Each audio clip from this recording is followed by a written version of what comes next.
Krishna district.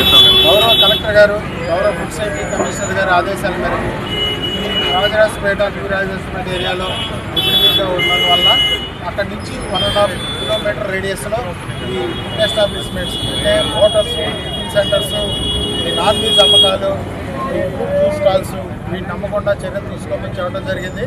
గత 48 గంటల నుంచి అమ్మకుండా చర్యలు తీసుకుంటున్నాం. కానీ ఈ షాప్లో నిల్వ ఉన్నటువంటి చికెన్ రంగేసినవి ఉన్నాయని తెలిసింది.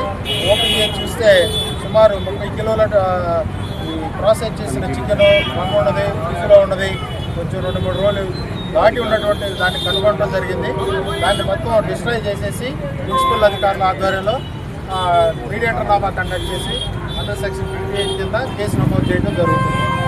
మీ ద్వారా ఈ ఏరియాలో ఉన్నటువంటి పబ్లిక్ అందరికీ తెలియపరిచేది ఏంటంటే ఎపిడమిక్ కంట్రోల్ వచ్చే వరకు కూడా తదుపరి ఉత్తర్వులు ఇచ్చే వరకు, గౌరవ కలెక్టరేట్ గారు ఉత్తర్వులు ఇచ్చే వరకు ఈ hotels, tiffin centres, non veg centres జరగవద్దని మీ ద్వారా విజ్ఞప్తి చేస్తున్నాం.